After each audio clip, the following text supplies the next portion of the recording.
Hello, everyone, and welcome back to the Dad Designer podcast. Today, I am joined by Anderson Bluu. Anderson, welcome to the show. Thank you, man. Thank you so much for having me. Yeah. Why don't you tell folks a little bit about your design background and a little bit about your family? Yeah. My design background is pretty interesting. At the end of the day, what I tell people, I'm a graphic designer, illustrator, sneaker designer. Those are the three things that I do. Didn't go to school for it. I'm self-taught. Been doing it now for 15 years. And pretty much what I do as a nutshell is I create artwork for people who enjoy pop culture, sneakers, and sports. Nice. Yeah, I feel like that's a great summary. I also didn't answer the family part, Yeah, but yeah, I'm a dad from New York, and currently, I have one little one. nice. And Anderson is a connection through Joe Barron, who was on episode 3 of the podcast. So if you haven't listened to Joe's episode, go back and check that out. But he turned me on to Anderson. And I saw actually recently y'all did a YouTube video together. Is that right? Yeah. We dropped a YouTube video. So to be transparent, what's going on my end? So I spent a lot of time just trying to figure out social media and just trying to grow a YouTube channel, just try to figure out what's the right way to do it as an art creator. And now that I have a grasp of things, and I think because I hit a certain age, I think it's time for me to use my platform to bring on other creatives and just so they can tell their stories and give helpful advice for beginners. And the reason why I'm doing this is because all this craziness with AI, and I feel like how it's flooding the market, they're just like, they don't understand what creatives do. So now I feel like it's a good time to bring people on and just talk about the profession, just like what you're doing. So Joe is the first of many, many people. That's very cool. And what is your YouTube channel? The name? Yeah, YouTube channel, just Anderson Bluu. Just Nice. spelled just like probably what's on here, but it's Anderson Bluu. Nice. And we were talking before the show. You hit a milestone or a goal for 2024, 500,000 followers. So congrats on that. Thank you so much. It felt, I've tried social media for a very, very long time, and every time I do it, when Instagram first came on, I took it seriously, but I just didn't believe, like, I thought you had to be lucky in order for you to get followers or for you to grow an account. So I didn't take it as serious. And then when, Snapchat came around, tried the same thing. But when TikTok came out, I said, you know what, this is when I'm going to really take advantage of it. I'm going to learn this. I'm going to figure it out. And I'm going to put all my energy into it. And then once I started doing that and I started to learn the business of content creation, that's when I decided to make the pivot and just to build a network, for artists or for art content. So doing that on YouTube, 500,000 it's definitely a lot, but it's good to know that it's possible. I'm very happy that I was able to make that happen. Yeah, that's cool. And you said you're illustrator, designer, sneaker designer. When it comes to illustration, what tools are you using? Like, do you start at the sketch phase with pen and paper, or are you like straight to the computer side, dude? I'm old school. I like to just go straight into paper just to kind of feel out my idea. I just got an iPad not too long ago, and I'm starting to sketch on there. But I don't know. I like the muscle memory of doing it on paper. I feel like I have to think about how the program works to erase and do little things and stuff like that. So before I do anything, I'm definitely pen to paper. And as far as the sneaker designs go, there was a project in your portfolio, G.I. Joe project with Foot Locker. Was that your first foray into sneaker design, or had you been doing stuff before that? No, that was so. The whole story behind that is it's an insane story. So I was doing sneaker art prints, right? And to make a long story short, all I was doing was I was taking my favorite sneakers or the hottest sneakers of the year and creating posters. And the reason why I was doing this is because I was going to sneaker events and I was selling clothes, selling my different designs. And I would walk around the event and I would never see anything that spoke to somebody like myself who's into sneakers, but also liked art. And if I ever saw somebody do it, it was just a sneaker on a canvas, like nothing special. So after one event, I was just like, I wish somebody did a better job. And then it hit me, I was like, maybe I could do that. So I started creating sneaker art prints of different designs, my own spin. And then as I did it, I got an email from Foot Locker and they say, hey, we love what you're doing. Would you like to come to the office and maybe we could talk about doing something?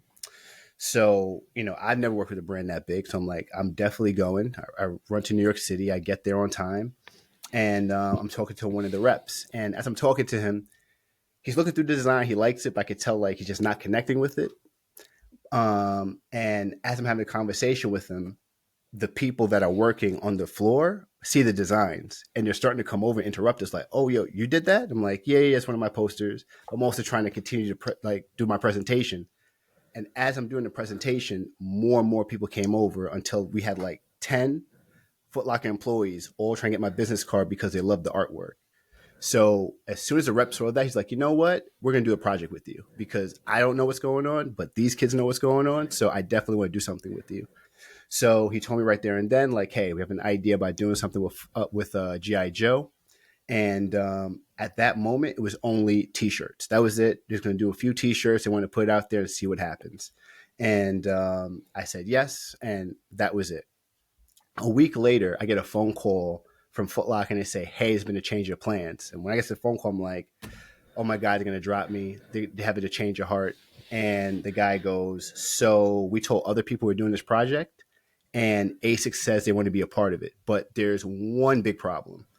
And that problem was they had nobody to design the sneakers. Nobody from ASICS wanted to spend the time on it. They want to be a part of it, but like you just didn't have like the bandwidth to make it happen. So Foot Locker goes, hey, would you want to do it? And at that moment, I said to myself, okay, they already pay me for the project, right? They already pay me to do the T-shirts. This is going to be, a new level of work I've never done before. And my biggest concern was if I try to add this into the contract and actually get paid more for this, there's a good chance it might not happen. So I just said yes, and I'll figure it out later, right? Because my whole mindset was I wouldn't be able to pay for the amount of marketing of doing these sneakers, no matter how much they paid me, right? So it's better for me to have it on my portfolio. And at the time, as I was like talking to family and friends, they were like upset, like they're trying to take advantage of you. Why would you do that? You should be getting paid for this. And I said, it's fine. Don't worry about it. I'll figure it out. In fact, some people I told them like, yeah, they're paying me just to move on from the conversation. Anyway, so that very next day, I go to Boston and so let's say I got there at 12. I designed those sneakers in 4 hours because that's how fast it had to get done. So I went down there, designed 2 sneakers, gave them all my ideas of what I thought would be possible. And they said, okay, cool. We're going to try to make it happen. So a few months pass by, I get a phone call that sneakers are coming out. They look great. And the guy that's my rep says, hey, I don't want to put any pressure on you, but these sneakers need to sell. And if they sell well, who knows? Maybe you might have some sneaker projects in the future. But I do want to tell you that ASICS are not our best sellers for Foot Locker. We're more of a Jordan brand. But again, who knows? Let's see what happens. So the sneakers come out, and I find out that day that they were the best-selling ASICS sneakers Foot Locker's done in history, at the time at least. And that's what started my sneaker career. That's wild. Yeah, That's man, absolutely wild. Did you ever get paid for that portion of the project or no? No. But which is totally fine. Yeah. But what happened was right there and then they were ready to sign me to another sneaker. So just for me to go back for a second, the higher ups did not believe this was going to do well. This was more of we'll give this guy a shot. Even the rep that was doing it was having problems just getting this project done. So it was a very, very small team. So after they saw the results and the amount of energy that was behind like the rollout of the sneakers and people that were promoting on social media and how many people that were excited to get the sneakers, they felt like they caught lightning in a bottle and they decided to say, you know what, we're going to do this again. Get that kid Anderson Bluu and let's see if we can do another one. Yeah. And yeah, man. Yeah.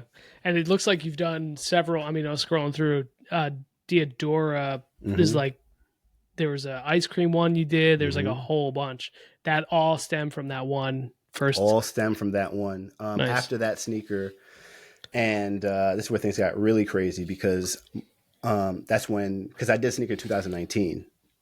then in 2020, when COVID happened, everything was like just a toss up. So Yeah. when they wanted me to do a second sneaker, this one was with Converse, I couldn't even go to the factory to do it. So I had to do it from my office. So when I designed those sneakers, I had to design it in a way to make sure that it could not be messed up, because I couldn't see the colors, just couldn't see the materials. And then for that sneaker, I just decided to just go with a pattern, because you just can't mess it up. I like, you're a graphic designer. You know, if you do a pattern, pretty much that's what it's going to look like, as long as you put everything in the right place. So yeah. So for after that sneaker, I did a lemonade one with Converse, and that one was limited quantities, but that one did just as well. And is that how you got connected with Spotify too, or is that like a totally different story, different avenue? Yeah. So kind of, sort of. It was definitely people that I worked with along the way that sent my contact info over to them. I would say it was in the middle of me doing all these projects. They just saw what I was doing, just wanted to know would I be interested in working with them. But that was 2020, 2021. TikTok was the hottest thing if they felt like you had a following, they wanted to work with you. So things kind of just fell. I wouldn't say fell on my lap, but things just kind of worked itself out, because they need a New York artist and they want a person that was really into music. So as soon as they heard that, I was a graphic designer, there's an opportunity that I'll be able to do that. That's just how that came about. And this was a mural for Spotify that Mm-hmm. went up for, it was Nicki Minaj, right? Was the Yeah. central figure? Yeah. So what they wanted to do was they wanted to idolize the top hip hop artists in the 2010s. So they wanted to do like a Mount Rushmore version of that. So they got people from every area. So they had four different musical artists. They had Nicki Minaj, Drake, Kendrick Lamar, and J. Cole. So they want to get different artists from their hometowns to do a mural just to tell the story. So I was a person that was chosen from New York, Got it. which is ironic, because for people who don't know, Nicki Minaj is Trinidadian. She's like Caribbean, and I'm Trinidadian also. So once they heard that, they were just like, we're definitely doing this. This makes total sense. Yeah. So that was the whole idea of the project. So Spotify just wanted to pay homage to these artists that just killed it in the 2010s. And the best part about it is this is like the music I grew up on. So after we spoke about it and they understood I was really passionate about it, it just made perfect sense. We just made it happen. Yeah. And did you end up painting the mural yourself, or you just provided the artwork and someone else painted it? Absolutely not. I am not a painter, not at all. I was so happy that they told me that they're gonna have a team of people to do it. Oh, So pretty much what happened was I was a person that just gave them the design, just did like I would do in like Adobe Illustrator, and just gave it to the team, and they were, I don't know how they do it, but they just make it happen. But for me, that was a good learning curve, because I've always wanted to do a mural. Like, I don't know about you. Have you ever done any murals or anything like that? uh, it's a long story, but I submitted artwork for a chance to have a mural in my hometown, Okay. and the people chose someone else. Gotcha. So like when you do a mural, like I was always under the impression that you create the artwork and then you have to paint it. I didn't realize you could hire a team to do it. So I guess what I'm trying to say is it just opened my eyes to like how these businesses work, as far as being a painter, being a mural designer, that you don't have to do everything. I don't know about you. I don't like heights. I'm not getting on a scaffold to paint anything. It's not happening. So if I give it to another person to do it, I'm all about it. Yeah, yeah. That was my biggest concern. Like when it came, like if I would have won that contest, I Mm-hmm. would have had to paint it. They would have paid for the supplies, but I would have had to paint it. Mm-hmm. And I was like, this is going to be like 3 months of my life for absolutely like nothing other than say like, hey, look, kids, I have a Right. mural in town. I mean, it's awesome. I love murals. Like when I Yeah, travel, there's like in different spots, they have like certain section of the city where they dedicate to murals. I think it's great, but whew, it's a lot of work. It's yeah, so much work, and you're working through like, you're working through Mother Nature, so you don't know if it's gonna be hot, it's gonna be cold. You don't know what's going on. So I just rather leave it up to yeah, a person that knows what they're doing. yeah. That's cool. It turned out really well though. Thank you, man. That was, you know, the more times I work with companies, the more I realize that I wish there was more time to do these things. And for that project, as soon as I said yes, and they told me from, from jump before I even did anything, that I had like 5 days to do that. And it could take me 5 days to do a person. Yeah. So by the time I did it and sent it in, literally I like did the last line. The presentation was not good. I was like, here's the design, yes or no. That was it. But they were well aware. They understood, because with a lot of these companies, unfortunately, especially if you're working with the marketing side, it's all about deadlines. It's all Hmm. about deadlines. And I've learned that if you're able to hit those deadlines and you just make the best product possible, like, you'll have a very, very long career. But at the same time, it's also going to be a stressful career because, you know, like I said, I'm a dad now. So it's hard for me to say, hey, I can't go to his birthday party because 5 minutes ago, Spotify asked me to borrow 5 days of my life. Yeah. So it's just trying to, I guess, figure out what project you want to do, and then figure out ones you just have to just let go by, I guess. And how much of your work nowadays comes through content creation and people seeing you on TikTok and YouTube versus the contacts that you've been able to make over the years? I would say social media is a good entry point, right? I think it depends on what the person's looking for. So if a person's looking to do more on like the marketing side and maybe me to like review their art supplies or their new programs, or to talk about a new company that they have, it's probably more social media. But if it's more on like the design side, if for me to do like a really high end design project, anytime it's been worth it, it's been like a face to face. Like, I met somebody, we network, they met me, or they met me through somebody else. I feel Hmm. like those are the best relationships to have. In my opinion, I think if you have a good mix of both, that's probably like the dream situation, is to be able to network in the real world and network online. But that's just how it's been in my experience. Yeah. And how has becoming a father impacted your creation process, your day to day life, like trying to balance all this stuff? I'm still working through. I'm gonna be honest with you. It is definitely, definitely difficult. Just because I'm a night owl, so I'm more comfortable creating at night. So if I end up staying up late, it's no big deal. Can't really do that as much. Also, before Izzy being here, I'll be able to maybe do a little bit of work while my wife is sleeping in on Saturday or Sunday and stuff like that. So I definitely have less time. I'm still figuring it out. I'm still trying to work through it, trying to figure out what schedule best works for me. Um, but what I'll say is it's definitely changed how I approach my business, just because I'm always trying to figure out what makes the most sense to where I'm not doing more work than I have to do. So, when I first started, I was doing a lot more art prints. I'm not doing them as much, because I'm just trying to figure out a way how I could create artwork and also keep the content rolling. And one of the things I learned the most was that if I'm creating artwork, then I can't do anything else. So it would have to be artwork that's like evergreen, where I could sell over the course of time to where it makes sense. Because most of the stuff I did was so limited edition, which is great for people who want to collect stuff. But when you have limited time, it's really, really tough to continue that business practice. So, like I said, my daughter's young, so I'm pretty much still new to the game.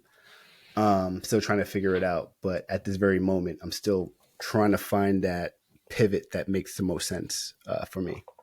And is she aware enough to like see your stuff, recognize it, talk about it? A little bit. She's starting to say like, "Oh, Daddy created that," which Yeah. is really, really funny. Or she was telling somebody in the family like, "Yeah, Daddy colors. That's what he does. He colors," which is amazing. Um, but I think in time she'll start to make a little bit more sense. But she's just too young to really be able to wrap her head around it. Yeah. Yeah. I could see, I talk a lot of other dads, and some of their work is less interesting.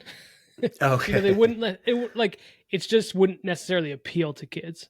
but I Hmm. feel like the colors, the graphic nature of a lot of the style that you have, like would just like kids would be drawn to that maybe more than a user interface, you know? Right. No, that makes sense, and I'm aware of that because most of the stuff I do is because of just the cartoons I grew up on. It's just Yeah. my spin of of like Looney Tunes, or my spin of just being in New York City, being around graffiti and stuff like that. So, I'm a big fan of colors. So I see how a younger audience connects with that. Yeah.